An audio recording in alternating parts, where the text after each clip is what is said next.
సువార్త అనే ఆధ్యాత్మిక కార్యక్రమానికి ప్రభు నామములో మిమ్మల్ని అందరినీ ప్రేమతో ఆహ్వానిస్తున్నాం.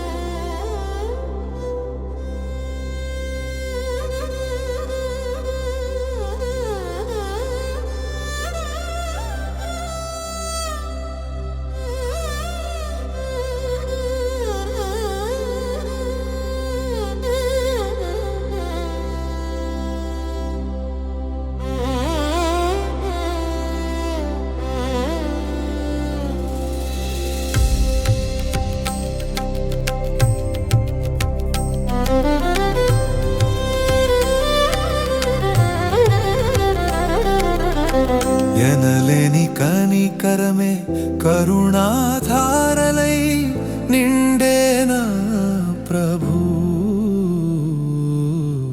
ఎనలేని కనికరమే కరుణాధారలై నిండేనా ప్రభు.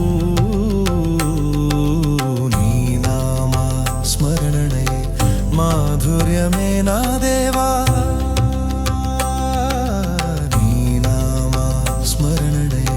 మాధుర్యమే నా దేవా. నీ సుధా మధుర గానమే రసధారలై పారెనా. నీ నీతి గానమే జీవ మాధుర్యమాముదమారా నిన్ను ప్రణుతించునా. నీ సుధా మధుర గానమే రసధారలై పారెనా. నీ నీతి గానమే జీవ మాధుర్యమాముదమారా నిన్ను ప్రణుతించునా.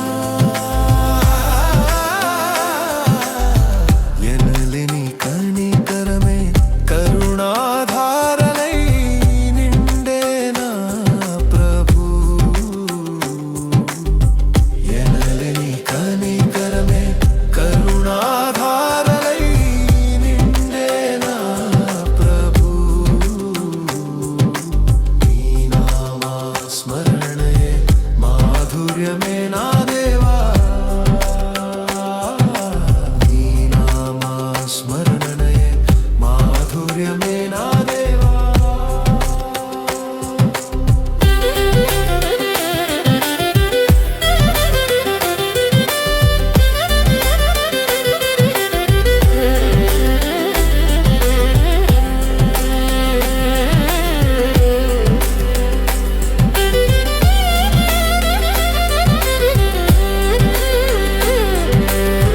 నీ నీతి కాంతియే సుందర వదనమాయేసు. నీ నీతిలో దాగిన కృపయే సుందర తెరలైనను కప్పేనా.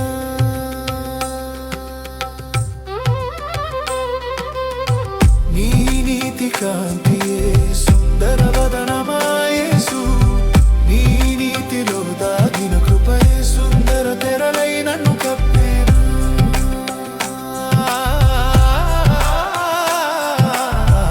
ఎనలేని కనికరమే కరుణాధారలై నిండేనా ప్రభు. ఎనలేని కనికరమే కరుణాధారలై నిండేనా ప్రభు. నీ నామ స్మరణే మాధుర్యమే నా దేవా. నీ నామ స్మరణే మాధుర్యమే నా దేవా.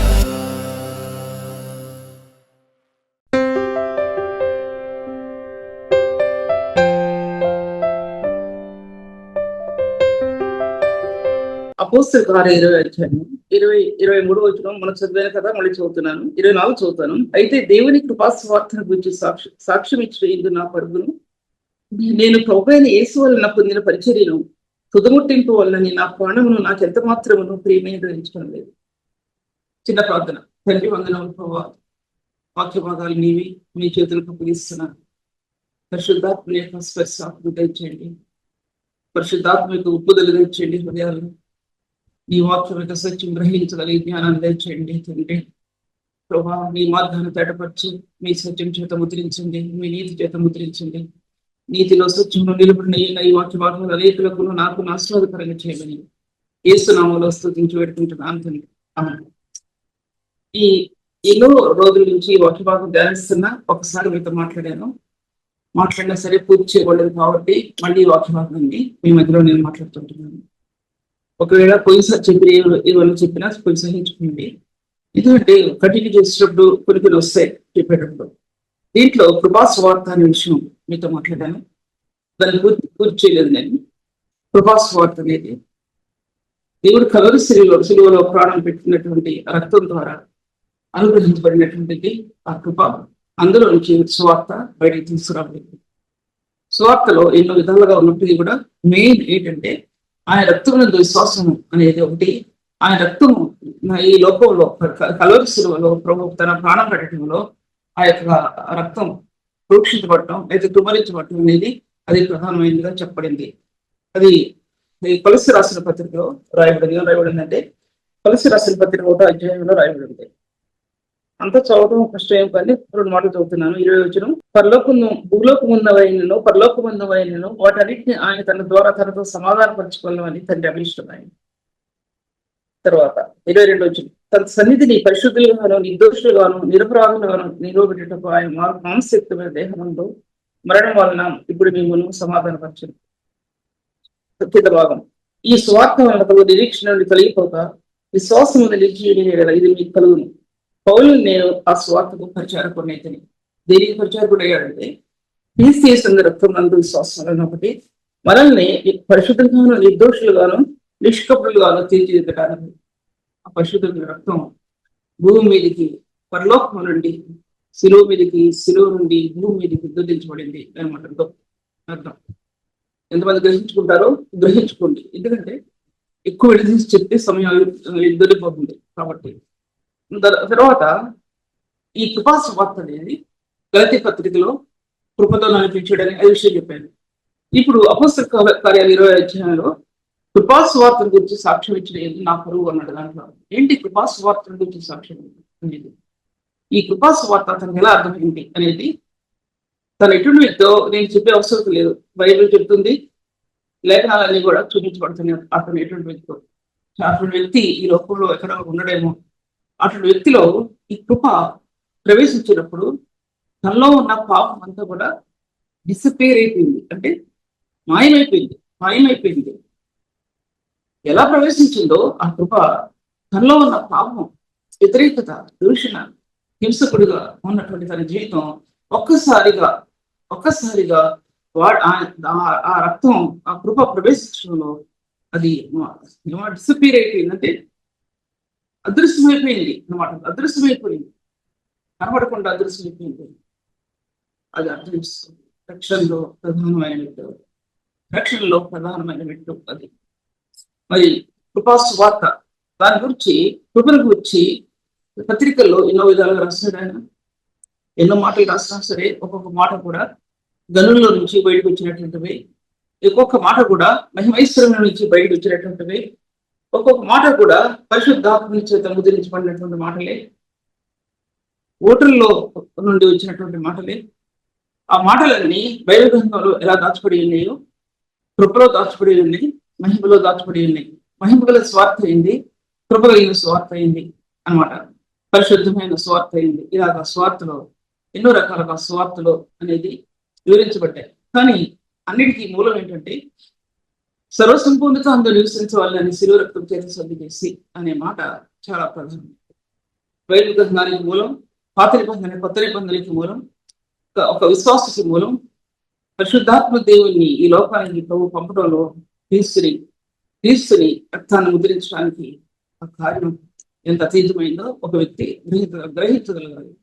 పరిశుద్ధాత్మ లేని హృదయంలో ఆయన వాడుకోవడం నిజమే, కానీ కొంతమంది భ్రమ పడిపోతున్నారు. పరిశుద్ధాత్మ చేత ఎన్ని కార్యాలు జరుగుతున్నాయని భ్రమపరిచే ఆత్మలో ఉన్నారు చాలా మంది. అది కూడా ఒకసారి గ్రహించుకోవాలి. ఆత్మ కలిగిన వాడు జీవితం చాలా మామూలుగా ఉండదు. ఆత్మ కలిగిన వాని ప్రార్థన, ఆత్మ కలిగిన వాని వ్యక్తి యొక్క పరిచర్య, అందులో జీవం ఉట్టిపడుతుంది, అందులో మహిమ ప్రకాశిస్తుంది అనమాట. అనే విషయం నేను మీతో మాట్లాడుతుంటున్నాను. జీవం కలిగిన దేవుని వాక్య భాగంలో చూసినట్లయితే కనుక దాంట్లో అపోస్తలుడైన పౌలు రోమీ రాసిన పత్రిక రాస్తూ ఉంటాడు. ఆయన 5వ అధ్యాయం ఆఖరిలో పాపం ఎక్కడ ఎక్కడ ఎక్కడ ఎక్కడ పాపం ఎక్కడ కృప అపరిమితముగా విస్తరించింది. పాపం ఎక్కడ విస్తరించిందో కృప అపరిమితముగా విస్తరించింది. అది 5వ అధ్యాయం ఆఖరి భాగంలో తన గురించి తను రాసుకుంటున్నాడు. అది తన గురించి తను రాస్తున్నాడు అక్కడ. ఎందుకంటే అపరిమితంగా విస్తరించింది పాపం తన జీవితంలో. సో మామూలు ఎత్తి కాదండి, తెలుసు కదా. అటువంటి దాంట్లో కృప అపరిమితంగా విస్తరించుకుంటూ వెళ్ళిందంటే తనని అచేతనుడు చేసి తన పాపాన్ని చేతగానముడుగా చేసి ఆ కృప అతనిలో నుంచి ప్రవహించింది. అర్థమైపోయింది. ఆ కృప ఏంటో అర్థమైపోయింది అతనికి, అపోస్తలుడైన పౌలుకి. అందుకోసం సువార్తల్లో అన్నింటిలో కూడా కృప నింపుతూ వచ్చాడు. కృపల గురించి వివరిస్తూ వచ్చాడు. సువార్తలన్నింటిలో కూడా కృప కలిగిన ప్రభువు, కృప కలిగిన దేవుడు, అపరిమితమైన కృప, కృపా మహత్యం, ఇలాగా వాక్య విభాగాలు విభజించుకుంటూ వచ్చాడు.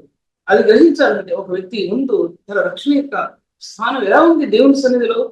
ఈ రక్షణ ప్రకాశించే రక్షణ, అందులో మహిమ కలిగిన కణాలు ప్రకాశిస్తున్నాయా, దాంట్లో జీవం బయటకు వస్తుందా, ఆ జీవంలో మహిమ ప్రత్యక్షం అవుతుందా, ఎన్ని ఆత్మలు జరిగేటువంటి కార్యాలు అవన్నీ కూడా ఎంత తెలియకపోయినా సరే ఒక స్పర్శ, దేవుని యొక్క స్పర్శ ఆత్మ తెలుస్తుంది. రాను రాను రాను రాను రాను రాను క్రమేపీ ఆ కార్యాలు హృదయంలో తెలియపరచబడతాయనే విషయాన్ని నేను మీతో మాట్లాడుతుంటున్నాను. తర్వాత స్వార్థ అనేది ఇంకా చెప్పాను, సర్వ సంపూర్ణత అనేది నివసించేవాళ్ళు. నేను శిలువ చేసి మొత్తం దేవుని వాక్య విభాగాలు సర్వ సంపూర్ణత శిలువ రక్తంలో ఉంది. ఎన్నో స్వార్థలు అందులో దాచిపెట్టబడి ఉన్నాయి. ఆ స్వార్థంలో మహిమ ప్రత్యక్షత శిలువ రక్తంలో దాచిపెట్టబడి ఉంది.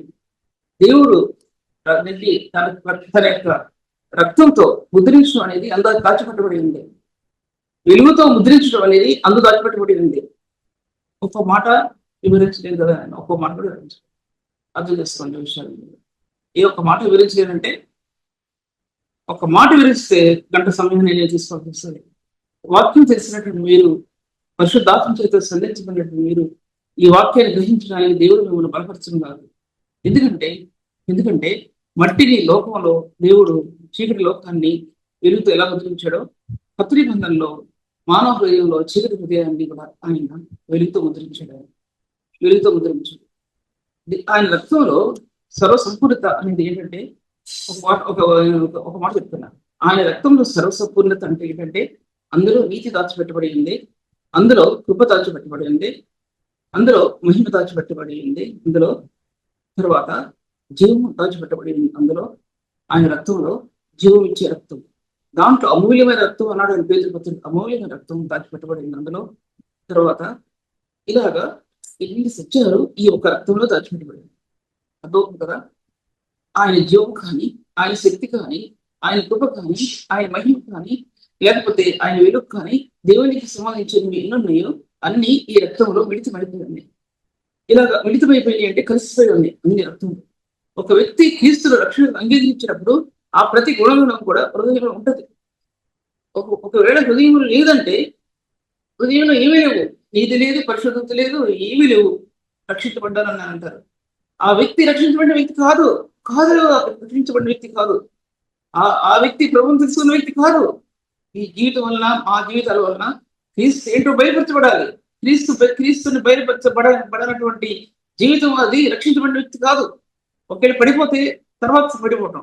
స్టార్టింగ్ నుంచి కూడా అటువంటి లక్షణాలు ఇవ్వంటే ఇది నేను వివరిస్తే చాలా అధికమైపోతుంది. అటువంటి వ్యక్తి క్రీస్తుని రక్షకుడిగా అంగీకరించిన వ్యక్తి కాదు. చెట్టు యొక్క ఫలం, దాని మంచితనం ఎలా తెలుస్తుంది అంటే, చెట్టు యొక్క మాధుర్యం బట్టి తెలిసిపోతుంది. ఒక పండును తింటే ఆ మాధుర్యం మంచి చెట్టు అంటాం. చెడు ఫలం ఏంటంటే దానిలో చేదు చూస్తుంటే అర్థమైపోతుంది. చేదు ఎవరు చెప్పవసలా, నేను చెప్పవసలా, మీరు చెప్పవసలా. ఆ చెట్టు సాక్ష్యం ఇస్తుంది, ఆ పండు సాక్ష్యం ఇస్తుంది. ఆ పండు ఏంటో, ఆ చెట్టు ఏంటో అనమాట. మంచి ఫలాలు ఫలించాలి ఒక వ్యక్తి, నీతి ఫలాలు ఫలించాలి ఒక వ్యక్తి, ఆత్మ ఫలాలను ఫలించాలి ఒక వ్యక్తి. గలతీ రాసిన పత్రికలో ఆత్మఫలం ఏమనగా మొట్టమొదటి ప్రేమ అనేది దాచిపెట్టబడింది. ఆత్మఫలం ఏమనగా కొరింథీ రాసిన పత్రిక 13వ అధ్యాయంలో ప్రేమ అనేది విశ్వాసం, నిరీక్షణ, ప్రేమ, దానిలో శ్రేష్టమైన ప్రేమి రాయబడింది. కదా మీకు ప్రేమ అనే పదం, ప్రేమ అనే మాట బైబిల్ గ్రంథంలో ప్రధానమైన స్థానంలో నిలబడింది. ఎందుకంటే కలవరి శిలువ స్థానంలో ప్రేమ నిలబడింది. అది పరలోకం నుండి భూమికి దిగి వచ్చింది ఆ ప్రేమ రక్షణలో ప్రకాశించింది. రక్షణలో ప్రకాశించిన ప్రేమ ఒక హృదయంలో ప్రకాశించకపోతే ఆ వ్యక్తి రక్షించబడిన వ్యక్తి కాదనే విషయాన్ని నేను చెప్పడం కాదు. వారి క్రియలు, వారి జీవిత విధానాలు, వారి మాటలు అవే సాక్ష్యం ఇస్తాయి అనే విషయం నేను చెప్తున్నాను. నేను చెప్తున్నా కాదు, బైబిల్ చెప్తుంది. ఆ విషయం జ్ఞాపకిస్తుంది.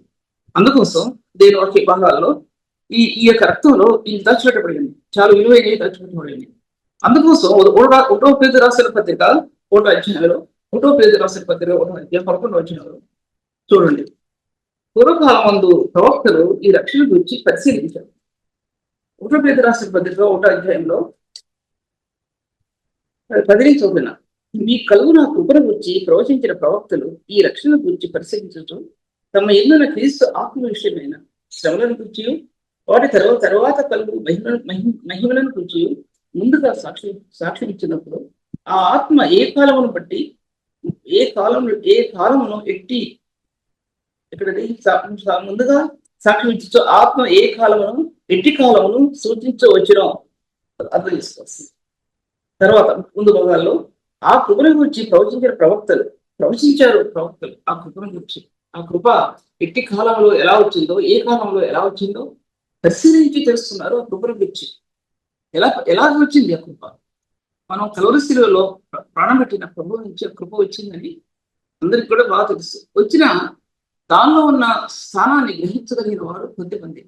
కానీ పూర్వకాలం ఉన్న ప్రవక్తలు, పరిశుద్ధులు అది పరిశీలించారు. ఏంటి పరిశీలించారు? కృప ఎక్కడి నుంచి వచ్చింది? ఆదికాండం నుంచి వచ్చింది కృప. ఆదికాండం నుంచి వచ్చిందని చెప్పేదానికంటే జగత్తు పునాది వేయబడక ముందు నుంచే వచ్చింది కృప. ఆ ప్రేమ అక్కడి నుంచే ప్రారంభమైంది. బైబిల్ చెప్తుంది, ఎఫెసీ పత్రిక చెప్తుంది, 1వ కొరింథీ రాసిన పత్రిక అధ్యాయాల్లో చెప్తుంది. జగత్తు పునాది వేయబడక ముందు ఆ కృప ప్రారంభమైంది అనేది చెప్తుంది. ఆ కృపలోనికి సంఘం తీసుకురాబడాలి. ఆ కృప ఆ సంఘం చుట్టూ తన అగ్ని ప్రకారాలు అక్కడ తెలుసు. కృప రక్తం ఎలా అగ్ని ప్రకారాలు కడుతుందో, రక్తంలో నుంచి పారినటువంటి కృప సంఘానికి, విశ్వాసులకి అగ్ని ప్రకారాలు పడుతుంది. అది అనమాట. అది ఒక విశ్వాసకి ప్రభువుని విశ్వసించడం ద్వారా రక్షణ అనేది ఆత్మకి ఇవ్వబడింది. రక్షించబడిన వ్యక్తి క్రీస్తు మరణంలోనికి బాప్తిసం పొందుతున్నాడు. రోమీయులకు రాసిన పత్రిక 6వ అధ్యాయంలో రాయబడింది. ఆయన మరణంలోనికి బాప్తిసం పొందుతున్నాడు. ఆయన మరణంలోనికి బాప్తిసం పొందుతున్నట్టు అర్థం ఏంటంటే ఆయన ఆయనకు మరణానుభవం, క్రీస్తు యేసు యొక్క మరణానుభవం అనేది సంఘానికి పునాది ఉంటుంది. క్రీస్తు యేసు యొక్క మరణం అనేది సంఘానికి పునాది ఉంటుంది. ఆ వ్యక్తి, రక్షించబడిన వ్యక్తి ఆయన మరణంలోనికి బాప్తిసం పొందుతున్నాడు. అంటే ఆయన మరణానుభవంలోనికి, క్రీస్తు యేసు యొక్క మరణానుభవంలోనికి తను ఐక్యత చెందుతుంది. క్రీస్తు యేసు యొక్క మరణంలోనికి ఐక్యత చెందిన వ్యక్తికి పట్టుత్వం, ఆత్మ లభించదు. ఆయన మరణం అంత బలమైనది. మరణం మామూలు మరణం కాదు. ఆయన మరణం దైవ కుమారుని యొక్క మరణం. పరలోకం నుంచి దిగి వచ్చినటువంటి కృపా సత్య సంపూర్ణుడైనప్పుడు ధర్మశాస్త్రాన్ని అధిగమించి, జ్ఞాన సత్య స్వరూపమైన ధర్మశాస్త్రాన్ని అధిగమించి కృపా సత్య సంపూర్ణుడైన క్రీస్తు ఆ యొక్క మరణానుభవం అనేది సంఘానికి, నిత్యత జీవితానికి అంత ప్రాముఖ్యమైనదిగా పునాదుల్లో వేయబడినటువంటి ఆ స్థానం రక్తం పునాదుల్లో వేయబడింది. పునాదుల్లో రక్తం వేయబడితే సంఘం కట్టబట్టుకునేది చాలా కష్టకరమైన విషయం. సంఘం కట్టబట్టుకునేది గాలికి చెదరగొట్టు పుట్టువలే ఎగిరిపోతాయి గోడలు, ఇంట్లో. పునాదుల్లో క్రీస్తు యేసు రక్తం ఉంటే తప్ప అది బచాయించుకోవాలి. సంఘం ఆ రక్తం మీద పరిశుద్ధులు, సేవకులు, కాపరులు, లేకపోతే ప్రవక్తలు ఆ పరిశుద్ధ రక్తాన్ని చేత పట్టుకుని నడుస్తారు. హృదయంలో ధరించి నడుస్తారు. హృదయంలో ముద్ర వేసిన రక్తాన్ని పట్టుకుని వారి జీవితాలు సాగిలపడతాయి. తమ కుటుంబాలు సాగిలపడతాయి. పిల్లల్ని బచాయించుకుంటారు.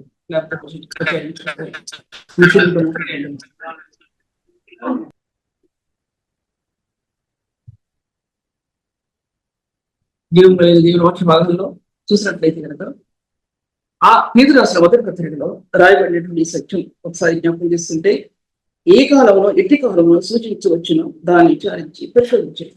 ఇక్కడే ఆగిపోతుంది. ఎందుకంటే కృప భావం ఎక్కడ విస్తరించిందో కృప అపరిమితంగా విస్తరించింది. ఈ కృపల గురించి ప్రవక్తలు పరిశీలించారు. ఏంటి కృప ఎప్పుడు ప్రారంభమైంది, ఎప్పుడు వచ్చింది ఈ కృప? 4 విషయాల్లో, మోషే విషయంలో, దావీదు విషయంలో, అపోస్తలుడైన పౌలు విషయంలో నాకు తెలిసినంత వరకు ముగ్గురు గురించి ఒక్కొక్కరు చెప్తాను. మోషే విషయంలో కృప ఎలా ప్రారంభమైంది? మోషే విషయంలో ఆ జనాంగం పాపం చేసినప్పుడు తల్లడిల్లుతున్న హృదయానికి ఆ కృప, వారి పాపంలో ప్రవేశించి ఆ కృప డిసపియర్ చేసింది. అంటే ఆ మాటకి తెలుగులో నాకు సరిగ్గా రావట్లేదు. డిసపియర్ చేసిందంటే అదృశ్యమయ్యేటట్టు చేసింది.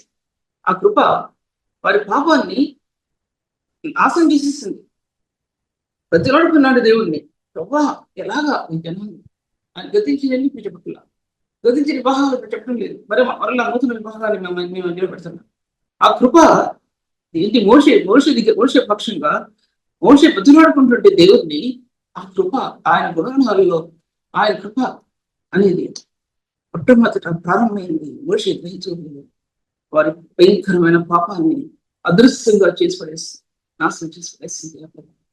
అది ప్రధానమైనటువంటి స్థానం. మోషే యొక్క దేవుని సరించబడింది. ఎక్కువ విషయాలు చెప్తే నేను ముందుకెళ్ళలేను. రెండోదిగా దావీదు యొక్క పాపంలో ఆ కృప వేరుపడింది. ఎందుకంటే అతను అంగలారు. అదే ఒక విశ్వాస జీవితంలో అంగలార్పు ఉండాలండి. పరిశుద్ధ జీవితం యొక్క రహస్యం వారు అంగలార్పు ఉండాలి. పరిశుద్ధ జీవితం యొక్క రహస్యంలో ఆత్మ ఉన్నతమైన స్థాయిలో నడుస్తుంది. పరిశుద్ధ జీవితం యొక్క రహస్యంలో ఉన్నతమైన సత్యాలని ఆత్మ వినిపింపజేస్తుంది. పరిశుద్ధ జీవితంలో ఆత్మ ప్రకాశిస్తుంది. సర్వసత్యంలోనికి ఆత్మ నడిపిస్తుంది. ఎవరో పరిశుద్ధులు కాదంటానికి వీల్లేదు.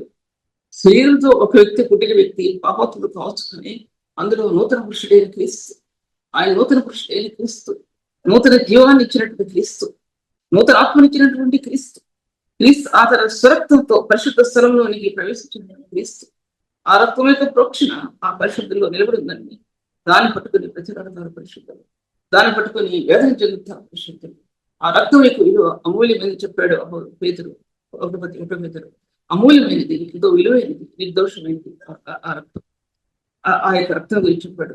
తర్వాత ఇప్పుడు చదివిన దాంట్లో కూడా ఎఫెసీ పత్రికలోన, కొలస్సీ పత్రికలో కూడా మిమ్మల్ని పరిశుద్ధులుగాను నిర్దోషులుగాను నిష్కపటులుగాను తీర్చిదిద్దుతుంది.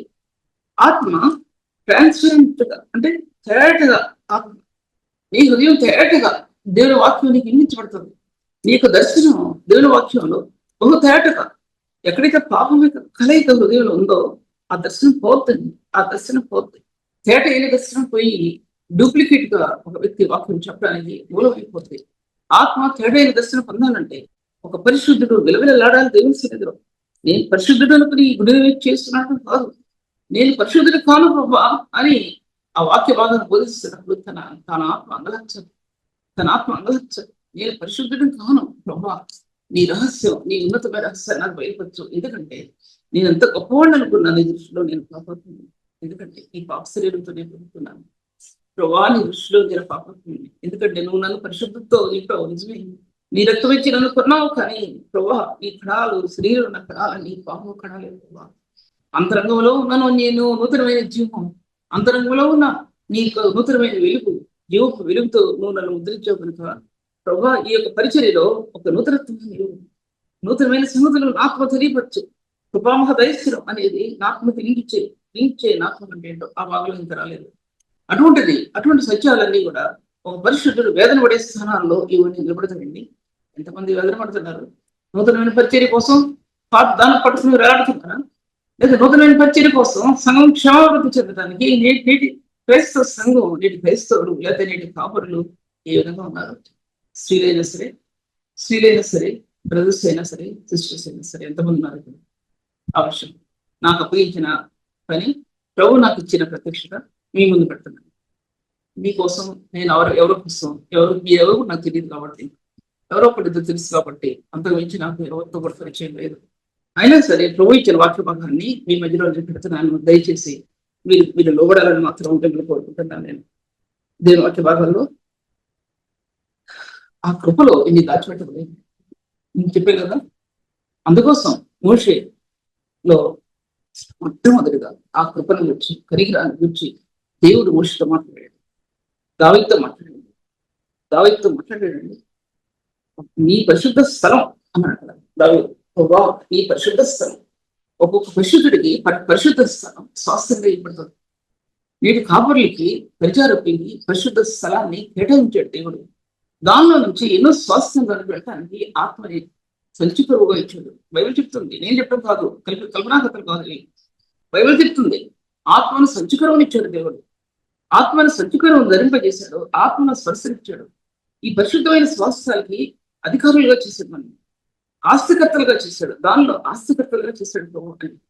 ఆ స్వాస్థ్యానికి దేవుడు మనకు దయచేసినటువంటి స్థానాలు చాలా విలువైన స్థానాలు దేవుడు మనకి ఇచ్చాడనే విషయాన్ని నేను మీతో మాట్లాడుకుంటున్నాను. ఆస్తి ఎటువంటి ఆస్తి ఇచ్చాడంటే స్వాస్థ్యం, అది తరగదు. ఆ ప్రభు ఇచ్చిన స్వాస్థ్యం తరగదు. ఆ ప్రభు ఇచ్చిన స్వాస్థ్యం ఎండిపోదు, చీడ పట్టదు, పురుగు పట్టదు. ఆ స్వాస్థ్యం మిలమిలలాడే ప్రకాశించే ఆ స్వాస్థ్యానికి మనల్ని అర్హులుగా చేశాడు దేవుడు అనే విషయాన్ని నేను మీతో మాట్లాడుతుంటున్నాను. అటువంటి స్వాస్థ్యానికి ఆత్మ సంచకరువుగా అనుగ్రహించాడు దేవుడు. పరిశుద్ధాత్మ దేవుని సంచకరువుగా మనకు అనుగ్రహించాడు. దావీదు అంటాడు, నీ పరిశుద్ధ స్థలంలో నుంచి ప్రభా నేను తోసేవో, నేను పాపం చేస్తే నిజమే, నన్ను తోసేయండి ప్రభా, నువ్వు నన్ను తోసేస్తే నేను బ్రతకలేకని, నేను బ్రతకను ప్రభా. ఇక ఏ పరిశుద్ధ స్థలాలు అయితే నేను పరిశుద్ధులకు ఇచ్చారో దాన్ని పోగొట్టుకుంటే అవి తిరిగి లభించవు ఎట్టి పరిస్థితులు. ఒకవేళ పాప పశ్చాత్తాపంతో దహించే ఆత్మతో ఉండగలిగితే అది వారి సొంతం అవుతాయి, కానీ లేకపోతే సొంతం కావు. ఎంతో మంది చూశారు, అయిన వారిని ఎంతో మంది చూశారు. ఈ లోకం యొక్క పాపం యొక్క క్రియ ఇప్పుడు బహు విస్తారంగా విస్తరించింది. బహు విస్తారంగా అన్నిలో కాదు, అన్నిలో నుంచి క్రైస్తవుల్లో నుంచి విశ్వాసంలోకి విస్తరించింది. జ్ఞాపకం చేసుకోండి, విశ్వాసంలోకి విస్తరించినటువంటి ఈ పాప యొక్క క్రియలు మరి ఎవరు కూడా విస్తరించలేదని అనుకుంటున్నాను. అటువంటి విస్తరించారు. అది ఎలా సులువుగా చిక్కులు పెట్టి పాపంలోకి తీసుకెళ్తుందంటే పసిబిడ్డల్లోకి దూరుద్ది, చిన్న బిడ్డల్లోకి దూరుద్ది, యవనస్తులకు దూరుద్ది. దాన్ని కాపాడవలసిన పెద్దవాళ్ళలో దూరుద్ది.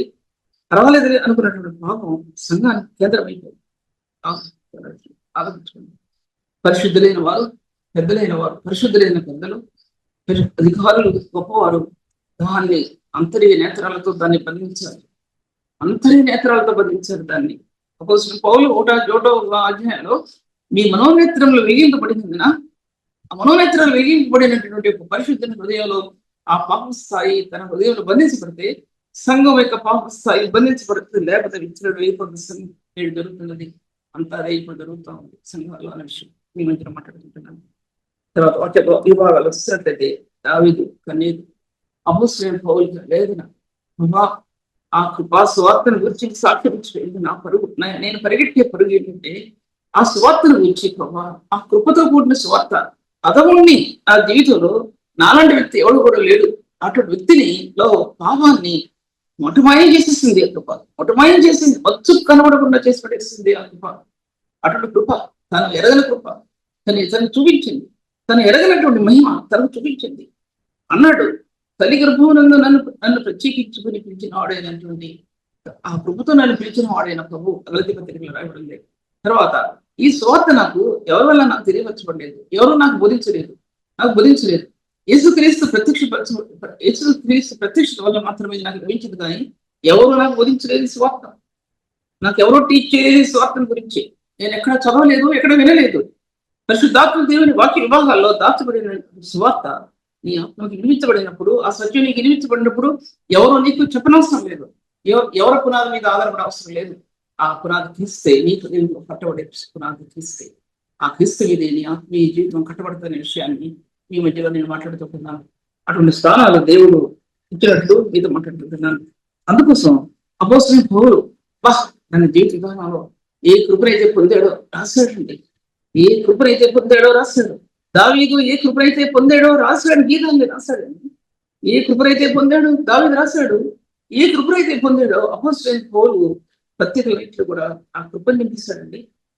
అలాగే మోషే ఏ కృపనైతే తను పొందగలిగాడో ఆ కృప కారు మేఘాలలో నిలబడిందండి. ఆ కృప కారు మేఘాలలో, ఆ చీకటి మేఘాలలో ఏ మనిషి కూడా రానుంది. ఆ స్థలంలో ఆ మోషే నిలబడినప్పుడు ఏ ఒక్క వ్యక్తి వచ్చినా సరే చెప్పబడతాడని ప్రభు అజాన్ని కట్టడం నియమించినప్పుడు కారు చీకట్లో ప్రభుని చూసినప్పుడు మోషే అంటాడు హెబ్రీ పత్రికలో, నేను వెక్కిరి భయపడి వణుకుచున్నాను.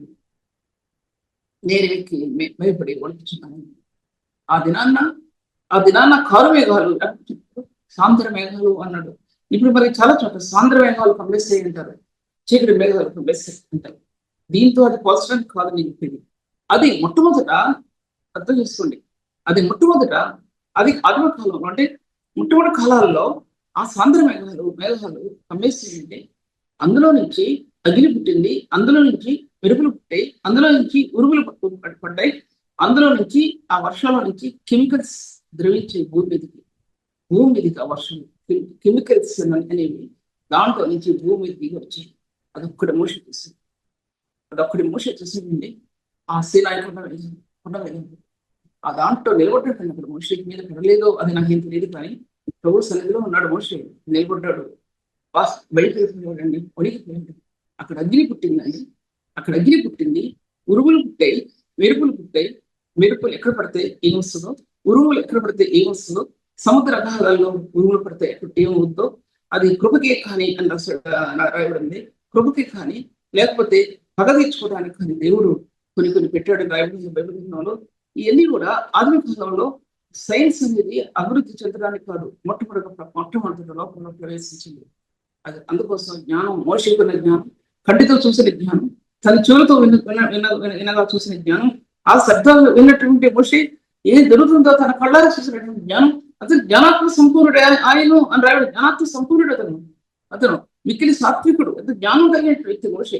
గుండెల్లో దాచుకున్న జ్ఞానం క్రీస్తు యేసు యొక్క స్పర్శతో, లేదా మహిమలో పరిశుద్ధ దేవుడైన యెహోవా దేవుని యొక్క స్పర్శతో ఆయన యొక్క ముఖకాంతిలో తన ముఖకాంతి ప్రకాశిస్తున్న సంగతి మోషే తెలియలేదు. కానీ ఇశ్రాయేలు తెలిసినప్పుడు మోషే దగ్గర అంటారు, ఆవిడ భయపడ్డారు. కానీ మోషే దేవుని ముందు నిలబడిన వ్యక్తి.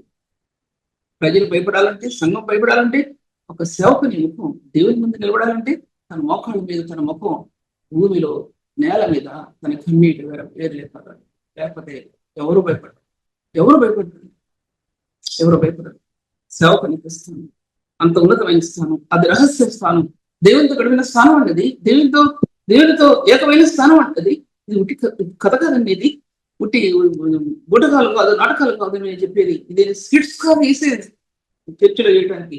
ఇవి తొలిబొమ్మలాటలు కాదండి. ఇది ఆ తొలిబొమ్మలాటలు తీసుకొచ్చి చర్చలో వేసి చర్చ యొక్క పవిత్రీకరణని పాడు చేస్తున్నట్టే ఏం చేస్తున్నారు అందరూ ఆ తొలిబొమ్మలాటలు చర్చ వేయడానికి ఏంటి అసలు కారణం ఏంటి అన్న విషయం మనం ఆలోచించుకుంటే మనం సిగ్గుపడతాం. చాలా సిగ్గుపడతాం ఆ విషయాన్ని ఆలోచిస్తే. నేటి పరిశుద్ధ సంఘం రియాలిటీ చూపించవలసిన క్రీస్తు యొక్క వచ్చేసి ముఖకాంతిని చూపించవలసిన నేటి పరిశుద్ధ సంఘం ఎక్కడుందండి? ఇప్పుడు ఎక్కడుంది? ఒకసారి ఆలోచించుకోవాలి. దేని వాక్యం ప్రబలమై వ్యాపించవలసి చెప్పవలసినటువంటి నేటి సంఘం యొక్క అధినేతలు ఎక్కడ నిలబడ్డాం అనేది, ఒకసారి ఎక్కడ నిలబడ్డారు అనేది ఒకసారి నిరూపించుకోవాల్సిన విషయం, అది జ్ఞాపకం చేసుకోవాల్సింది. తర్వాత వాక్య భాగంలో ఈరోజు కూడా ఈ వాక్య భాగం సరే ముందుకెళ్తున్నాను. ఎంతైనా తొందరగా ముందుకెళ్తున్నాను, హాఫ్ అన్ అవర్ టైం ఉంది. తర్వాత ఎఫ్ఎస్సి పత్రికలో ఎన్నో సార్లు అండి, ఎఫ్ఎస్సి పత్రికలో కృప గురించి చాలాసార్లు రాస్తాడు. ఎఫ్ఎస్సి పత్రికలో కృప అన్ని ఒకటిసారి టచ్ చేశాను, కానీ అన్ని టచ్ చేయండి. ఎఫ్ఎస్సి పత్రికలో రాసినటువంటి ఒక విషయం నేను మీకు కృపా మహిమాన్ని కూడా ఎన్నోసార్లు టచ్ చేశాను. పుస్తకంలో రాయవలసిన మెటీరియల్ అంతా కూడా దాంట్లో నాకు అనిపిస్తుంది మొత్తం. అది ఇప్పుడు నేను టచ్ చేయండి. కానీ ఎఫ్ఎస్సి పత్రికలో ఒక విషయం మీద మాట్లాడాలని అనిపిస్తుంది. ఎఫెసీ పత్రికలో 3వ అధ్యాయంలో క్రీస్తు 15-16 అంతా చదవను కానీ మీరు దేవుని సంపూర్ణత ఎందుకు 18 మీరు దేవుని సంపూర్ణత ఎందుకు పూర్ణంలో ఉన్నట్లుగా ప్రేమ ఎందు వేగిపారి సమస్త పరిశుద్ధులతో కూడా దాని వెడల్పు పొడుగులు ఎంతో గ్రహించుకున్నప్పుడు మీరు ఆ మహిమేశ్వర చొప్పున మీకు దయచేయవలనని మీరు దేవుని సంపూర్ణత ఎందు పూర్ణంలో ఉన్నట్లుగా దానికి ముందు భాగం మాట్లాడాక మాట్లాడతాను. దీంట్లో ఒక రాష్ట్ర 3వ అధ్యాయంలో మీ కొరకు 3:2 వచనం, మీ కొరకు నాకు అనుగ్రహింపబడిన దేవుని కృప విషయమైన ఏర్పాటుని గురించి మీరు విన్నారు. ఎట్లనగా క్రీస్తు వరము దేవదర్శనం వల్ల నాకు తెలియవచ్చబడిన సంగతిని గురించి మునుపు సంక్షేపంగా రాస్తుంది.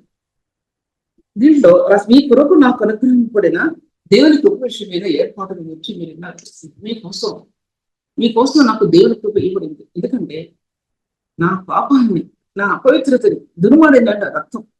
ఆ రక్తంలో ప్రకాశించి వేరుపారినటువంటి, అందులో వేరులే పారినటువంటి ఆ కృప నన్ను నిలబెట్టినప్పుడు నేను అది మీకు ఆ కృపను గురించి చెప్పాలి నేను ఎఫెసీయులను. ఎందుకంటే దాన్ని అంటాడు, దావీదు కన్నీరు కార్చింది ఒకటైతే అపోస్తలుడైన పౌలు ఎఫెసీ సంఘాన్ని కట్టడానికి ఎంత దుఃఖపడ్డాడో మరో చోట రాస్తాడు, నేను ఎఫెసీ మృగాలతో పోరాడాను అంటాడు.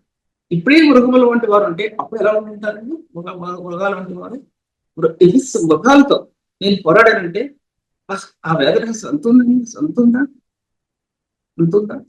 చెప్పడానికి నాకు ఎలా తెలుస్తుంది?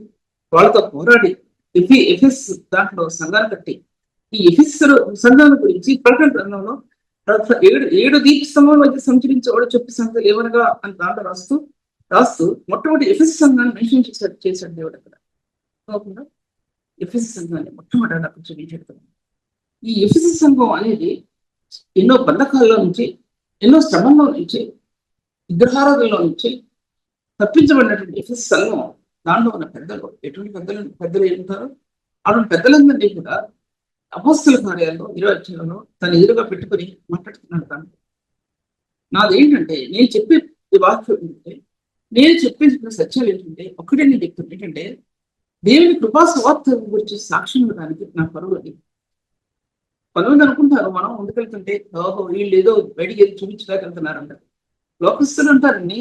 కానీ సంఘం కూడా అంటది ఇటువంటి. కానీ వాళ్ళు ఈజిప్షియన్స్ కాదు, ఇటు ఇస్రాయల్స్ కాదు, అటువంటి వాళ్ళు ఉంటారు సంఘాలలో. అటు పరిశుద్ధులు కాదు, ఇటు ప్రభు తెలియని వాళ్ళు కాదు. ఇటు మధ్యస్థ ఉన్న సంఘం ఏం చేస్తుందంటే సంఘాన్ని పాడు చేయటానికి వాళ్ళు ఇవ్వడతారు చాలా మంది. వాళ్ళు పరిశుద్ధులని చెప్పలేము, ఈ లోకస్తులని కూడా చెప్పలేము. నిలువెచ్చని జీవితం కలిగిన వారు ఎంతో మంది సంఘంలో ఉంటారు. కానీ ప్రభు తెలియని వారు సంఘంలో ఉంటారు. సంఘంలో ప్రభు ఎరిగిన వారు ఉంటారు. వారి నేత్రాలు ఆత్మీయ నేత్రాలు పరలోకం పొందినటువంటి ప్రభు కలుగు సిలువ ఎలా వేయడో నేత్రాలు ఆ సిలువను హత్తుకొని ఉంటాయి. ఆ నేత్రాలు ఆ సిలువను హత్తుకొని ఉంటాయి. ఆ నేత్రాలు సిలువలో రక్తం కాచిన ప్రభువును చూస్తూ ఉంటాయి. అందులో ఆ పరిశుద్ధుడు ఎలా ఉన్నాడో అనే సత్యం బయటపెడతా ఉంటుంది. ఆయన ఎలా నడిచాడో అనే విషయం జ్ఞాపకం చేయబడుతుంది. సిలువను మోస్తూ ఎలా అడుగులు వేస్తాడో అనే సత్యం జ్ఞాపకం చేయబడుతుంది. ఆయన వెనక స్త్రీలు ఆయన అడుగులు వేస్తారో సత్యం చెప్పబడుతుంది. ఆయన మౌని ఎలా ఉన్నాడో నోరు మాట్లాడగా అది చూపించబడుతుంది, దాంట్లో చూపించబడుతుంది. ఆయన ఎంత దయా గుణగణాలు కలిగిన వ్యక్తో అది చూపించబడుతుంది. నేటి పరిశుద్ధులకు మాదిరికరంగా చూపించబడింది, నేటి సంఘానికి మాదిరికరంగా చూపించబడింది. అటువంటి పరిశుద్ధుని యొక్క స్వార్థను మనం ప్రకటిస్తున్నామంటే మనం ఎలా ఉండాలి? సహజం, ఒక వ్యక్తి దాన్ని తప్పుకోవచ్చు, మళ్ళీ నన్ను తిట్టి ఏదైనా అనేవి ఒక మాట అనడానికి ఆస్కారం ఉంది, నిజమే. కానీ ఒక పరిశుద్ధుడు దాన్ని వెనక్కి లాక్కుంటాడు, వెనక్కి తీసుకుంటాడు. పరిశుద్ధుడు వెనక్కి తీసుకోకపోతే తన ఆత్మ జీవితం కష్టపడుతుంది. విషయాన్ని మీతో మాట్లాడుతున్నాను. విషయాన్ని దేవదర్శనం ఉన్న ఈ గొప్ప విషయమైన ఏర్పాటు మీరు విన్నారు కదా. ఎట్లా క్రీస్తు మర్మం రహస్యం, క్రీస్తు యొక్క సీక్రెట్ అది. దేవదర్శనం అంటే కళ కాదు అక్కడ చెప్పేది, కళలో స్వప్నాలుగా అయి కాదని చెప్పేది. దేవదర్శనం ప్రత్యక్షత, ఒక ఆత్మకి ప్రభు ఇచ్చే ప్రత్యక్షత. జీవమైన దేవుని గ్రంథంలో ఆత్మ ఇచ్చే ప్రత్యక్షత. ఆ దినాల్లో ప్రభు కళలో స్వప్నాలతో మాట్లాడి ఉండొచ్చు, మనకు కూడా వస్తాయి. దానికంటే ముఖ్యమైనది ఏంటంటే చెప్పేది నేను దేవదర్శనం, పరిశుద్ధుని యొక్క దర్శనం. ఆత్మ నూతన స్వభావం కలిగిస్తున్నప్పుడు దర్శనం, పరిశుద్ధాత్మ చేత నీ హృదయం ఏకమైనప్పుడు అది దర్శనం. బైబిల్ సత్యం రివీల్ చేస్తాడు అన్నప్పుడు ఆ దర్శనం. అది భూత భవిష్యత్తు ఉన్న కాలాల్లో ఉన్న ప్రభువుని ఎరగడంలో ఆ దర్శనం. భూతకాలంలో ఉన్నటువంటి ప్రభు యెషయా దేవుడు ఎలా ఉన్నాడో, ఆదిమ కాలంలో ఎలా ఉన్నాడో, ఈ ఆత్మ అక్కడ నడిపిస్తున్నప్పుడు ఆ దర్శనం చాలా అతీతమైనదిగా ఉంటది. ఆ పరలోక మర్మాలు నీకు వివరిస్తున్నప్పుడు ఆ దర్శనం అతీతమైనదిగా ఉంటది. సర్వసత్యంలోనికి ఉపాసత్వ సంపూర్ణుడు నీకు సర్వసత్యం నడిపిస్తున్నప్పుడు ఆ కృపతో కూడినటువంటి ఆ దర్శన భాగ్యం నీ ఆత్మని క్రీస్తు యేసు యొక్క శక్తితో బంధించిన నీ ఆత్మను మహిమతో నింపుద్ది. మహిమతో నింపడం అంటే పైనుంచి కణాలు వచ్చి నీ మహిమతో నింపడం అని కాదని చెప్పేది.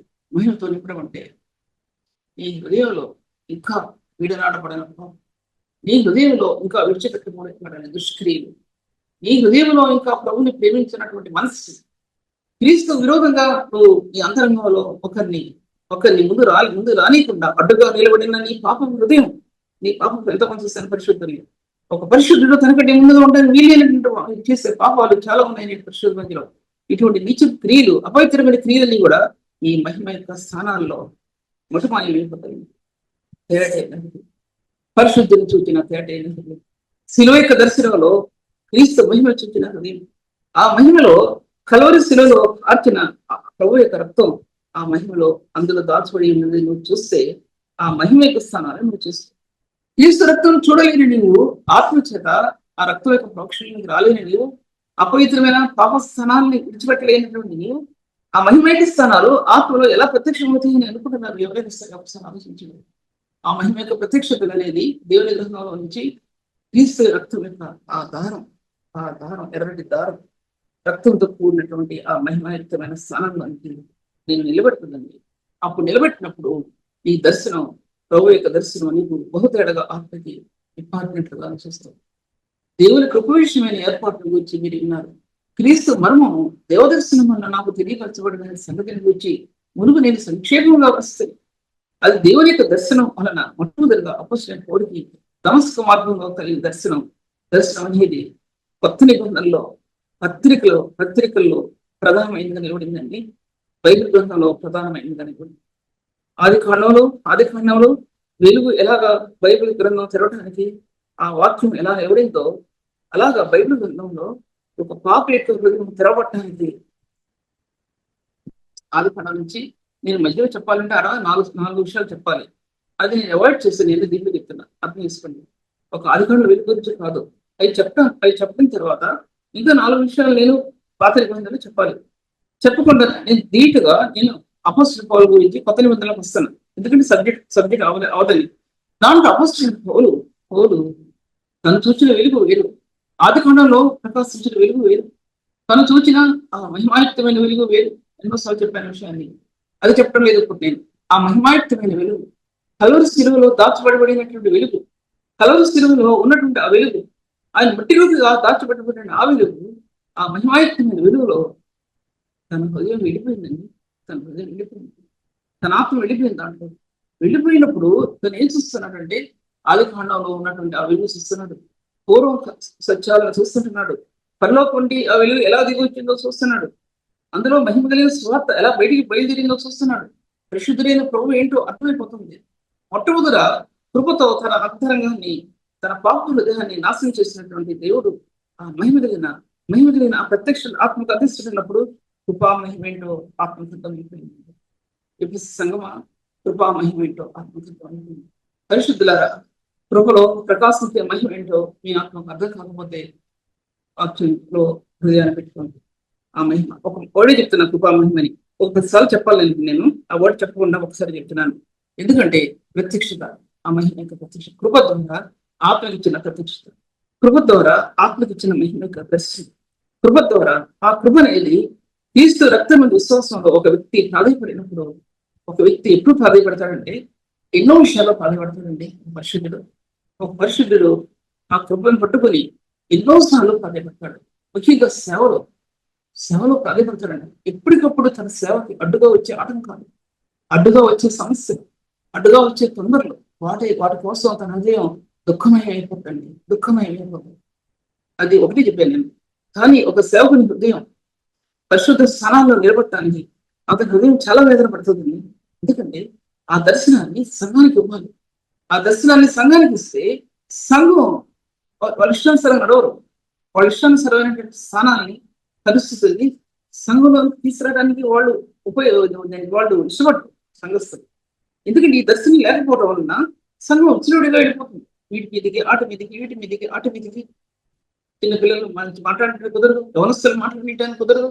ఎందుకంటే ఈ దర్శనం ప్రత్యక్షత నేటి సేవకుడు సంఘానికి ఇవ్వకపోవటం వలన అనేకమైనవి మనకు దేవుని సంబంధించినట్టు కనిపించినా అవి దేవునికి సంబంధించినటువంటివి కావు. దేవునికి సంబంధించినటువంటి కార్యాలను మనం తలంచినా, ఇది ఎంటర్టైన్మెంట్స్ అనుకున్నా అది దేవునికి సంబంధించింది కాదు. పరిశుద్ధులారా గ్రహించండి, అది దేవునికి సంబంధించినటువంటి కాదు. పెద్దల్ని అదేంటి సంతోషపెట్టడానికి, పిల్లల్ని ఎంటర్టైన్ చేయడానికి అటువంటి పరిస్థితులు సంఘంలో వస్తున్నాయంటే ఆ సంఘం యొక్క అధినేతలలో ఉన్నటువంటి బలహీనమైన స్థితి అని నాకు అర్థమవుతుంది. మరి మీకు అర్థమవుతుందో అర్థం అవట్లేదు నాకు తెలియదు. ఎప్పుడు సేవకుడు ఖండితంగా దుర్బోధనలు ఖండించగలుగుతారో సంఘం యొక్క క్షేమాభివృద్ధి అంత అత్యధికమైనదిగా ఉంటుందనే విషయం నేను గ్రహించుకున్న సత్యం అది. నేను గ్రహించుకున్న సత్యం. ఆ విషయం కూడా మనం అనుకుంటాం, మనం ఏదో తప్పుడు పని చేస్తున్నాం అనుకుంటాం, మనం ఏదో ఆటంకంగా ఉన్నాం అనుకుంటున్నాం. ఎవరు ఆటంకంగా ఉండరు, ఎవరు అడ్డుబండలుగా ఉండరు. దేవుని యొక్క నీతి రక్తం ద్వారా సంఘంలో ప్రవహించాలి. దేవుని యొక్క నీతి సంఘంలో ప్రవహించాలి. నీతి రక్తంలో దాచిపెట్టబడి ఉంది, లేక నీతి కృపలో దాచిపెట్టబడి ఉంది. కృప ద్వారా నీతి, కృపలో నీతి దాచిపెట్టబడి ఉంది. ఆ కృపలో పరిశుద్ధుని ప్రేమ దాచిపెట్టబడి ఉంది. కృపలో, ఆ కృపలో అమూల్యత దాచిపెట్టబడి ఉంది. ఉన్నతమైన సత్యాలు ఆ కృపలో దాచిపెట్టబడి ఉన్నాయి. ఇందాక ఎన్నో చెప్పాను, ఆ కృపలో దాచిపెట్టబడి ఉన్నాయి, లేక ఆ రక్తంలో దాచిపెట్టబడి ఉన్నాయి. నీతి, పరిశుద్ధత దాంట్లో ఉంది. విమోచనలో దాచిపెట్టబడి ఉంది. 1 కొరింథీ రాసిన 1:37 వచనంలో అది ఎన్నోసార్లు రిఫరెన్స్ చెప్పాను. ఆ నీతి ఒక హృదయం, పరిశుద్ధత ఒక హృదయం. పదాలు చిన్న పదాలండి, చిన్న పదాలు. ఆ చిన్న పదాలు నీ ఆత్మీయ జీవితాన్ని ఇలా తిప్పేసే పదాలు. నీ ఆత్మీయ జీవితాన్ని పాపం అంచుల నుంచి ఇలా నూతనమైన క్రీస్తు మహిమలోకి తిప్పే పదాలవి. ఇది మాట పని పాట లేదు. నీతి ద్వారా కృపా మహిమ, ఈ పదాలు తప్పితే ఇంకే పదాలు ఏమనుకుంటున్నారేమో. కానీ ఈ ఒక్కొక్క పదంలో గ్రహించే కొలది, అందులో లోతులు గ్రహించే కొలది పరలోక మహిమ యొక్క ఐశ్వర్యం నీ ఆత్మ అందుతుంది, లేదా అందదు. బైబిల్ గ్రంథంలో చిన్న చిన్న పదాలు పెట్టినప్పుడు మనకి ఎందుకు లేదు అనుకున్నట్టు ఆ పదాలు దీనివల్ల మనకు ఉపయోగం ఏంటి అనుకున్న పదాలు మహిమైశ్వర్యంలోకి అది చెప్పడానికి చెప్తున్నప్పుడు నేను కృపా మహిమైశ్వర్యం అన్నాడు. ఆ మహిమైశ్వర్యం అన్నాడు దీంట్లో 3వ అధ్యాయంలో. మళ్ళీ పై భాగంలో క్రీస్తు మర్మాన్ని గురించి ఆ దేవదర్శనం అనేది చెప్పలేదంటే అంత వివరించడానికి కుదరదు. నాకు ఇంకా 10 నిమిషాలు టైం ఉంది, నాకు కుదరదు. కాబట్టి అదొక్క సబ్జెక్టు ఒక్కసారి మాట్లాడతాను. దేవదర్శనం వలన అది సంగతి గురించి ఆ మునుపు సంక్షేపంగా రాస్తని అది ఒక్కసారి ఒక్క క్లాసులో ఆ ఒక్క సబ్జెక్ట్ గురించి మాట్లాడాలని నా హృదయం. ఇప్పుడు నేను చెప్పగలిగేది 3వ అధ్యాయంలో తన మహిమైశ్వర్యం చెప్పని మీకు దయచేయాలి. తన మహిమైశ్వర్యం, కృపామహిమైశ్వర్యం, తన మహిమైశ్వర్యం, అది కృపతో కూడిన మహిమైశ్వర్యం మీకు దయచేయాలని క్రీస్తు ప్రేమలో లోతు, పొడుగు, వెడల్పు, ఎత్తు ఎన్ని మీరు గ్రహించుకోవడానికి సమస్త పరిశుద్ధులతో కూడా ఉన్నాడు. దాంట్లో మొట్టమొదటిగా సమస్తమైన పరిశుద్ధులతో కూడా ఉన్నాడు. పరిశుద్ధులు అని పిలవబడేవారు అనేది బైబిల్ గ్రంథంలో అన్ని చెప్పలేదు, కానీ పరిశుద్ధులు అని పిలువబడిన వారు క్రీస్తు రక్తంలో శుద్ధి చేయబడిన వారు పరిశుద్ధులు అనబడిన వారు. క్రీస్తు రక్తంలో పవిత్రీకరించబడిన వారు పరిశుద్ధులు అనబడిన వారు. నూతన స్వభావాన్ని అంతరాత్మను పొందిన వారు పరిశుద్ధులు. నూతన ఆత్మని పొందిన వారు పరిశుద్ధులు. క్రీస్తు రక్తంలో వేరుపడిన వారు పరిశుద్ధులు అనబడిన వారు. సంరక్షణానికి నిలబడిన వారు పరిశుద్ధులు. బైబిల్లో ఎన్నో మాటలు ఉన్నాయండి, దాంట్లో ఎన్నో మాటలు ఉన్నాయి. పరిశుద్ధులు అనబడిన వారు అందులో నూతన స్వభావం, నూతన ఆత్మలో నిలబడిన వారు ఆ వారు పరిశుద్ధులుగా పిలువబడుతుంది. ఎప్పటికప్పుడు పరిశుద్ధ రక్తాన్ని చేతపుచ్చుకుని అతి పరిశుద్ధ స్థలం కోసం యాచించేవారు, బతిలాడుకునేవారు. పరిశుద్ధులు యాచిస్తారు, పాపాత్ములు యాచించరు. పరిశుద్ధ స్థానాన్ని పరిశుద్ధులు యాచిస్తారు. ప్రభా నేను అపవిత్రుడని పాపాత్ముడు యాచించడు, కోరుకోడు. అతి పరిశుద్ధమైన స్థానం ఇవ్వటానికి ఒక పరిశుద్ధుడి చేతులు తాపుతాడు, వేడుకుంటాడు, బతిలాడుకుంటాడు, కన్నీరు కార్చుకొని వరుస్తాడు. ప్రభా నా హృదయాన్ని అతి పరిశుద్ధమైన స్థానాల్లో పెట్టు. అప్పుడు అర్థమవుతుంది. ఆ మహిమతను ఆలోచిస్తున్నప్పుడు కళ్ళలో రత్నము, నిబంధనలు, నేను నిబంధన చేస్తున్నాను నా కళ్ళతో నేను నీ రక్తంతో నేను నా కళ్ళతో నిబంధన చేస్తున్నాను అన్న యోగు. నా కన్నులు ఉన్నతమైన వాటి కోసం ఎత్తుదే, ఆకాశం చుట్టూ నా కళ్ళు ఎత్తునే ప్రభా దావీదు రక్తమైన. ఇలాగా బైబిల్ గ్రంథంలో పరిశుద్ధులు, కన్నీరు వచ్చిన పరిశుద్ధులు, రాజాది రాజు చక్రవర్తి ఏం కావాలంటే అది వస్తుంది అనుకు, ఏదంటే కాళ్ళ దగ్గర చేస్తారు. అటువంటి దావీదు రాజు ప్రసన్నత, ప్రభు యొక్క ప్రసన్నత కోసం, ప్రభు యొక్క మహిమ కోసం ఆ బలిపీఠం చుట్టూ ప్రదక్షిణ చేస్తున్నప్పుడు, ఆ బలిపీఠాన్ని వెళ్తున్నప్పుడు, దేవుని యొక్క మందిర యొక్క స్పర్శ కోసం తను వెళ్తుంటున్నప్పుడు సరే మనం అర్థం చేసుకోవాలి. ఇటువంటి వ్యక్తులు అర్థం చేసుకోవాలి. ఆ యొక్క జీవితం దేవుని గ్రంథాల్లో దాచిపెట్టబడింది అంటే ఎన్నో పుటాల్లో దాచిపెట్టబడింది. ఒక పుటం కాదు, ఒక లైన్ కాదు, ఎన్నో విషయాల్లో అందుకు దాచిపెట్టబడింది దావీదు గురించి. అటువంటి సత్యాన్ని దావీదు జీవితంలో బహుప్రియుడు అని చెప్పబడినటువంటి దావీదు అటువంటి జీవితంలో ఎదిగాడు. రెండు ఆకాశం తట్టు ఎత్తుకుంది. ఆ కృప కోసం ఆకాశం తట్టు ప్రభా ఆకాశం బట్టి ఎత్తైంది నీ కృప ప్రభా, నీ కృప ఏది ప్రభా, నీ కృప అన్నావు నువ్వు. ఆకాశం బట్టి ఎత్తైంది నీ కృప అన్నావే, నా పాపంలో దాన్ని ఆ కృప పడని, నా పాపంలో ఆ కృప పడని, నా పశ్చాత్తాపంలో ఆ కృప నా మీద పడని ప్రభా. ఆకాశం బట్టి ఎత్తైన నీ కృప పరలోకం నుండి దిగి వస్తుంది అన్నావే నూతన నిబంధనలో ప్రభా, నా కోసం ప్రభా ఇప్పుడు నిబంధన చేసిన నీ రక్తం ఒక్కసారి నా మీద పడని.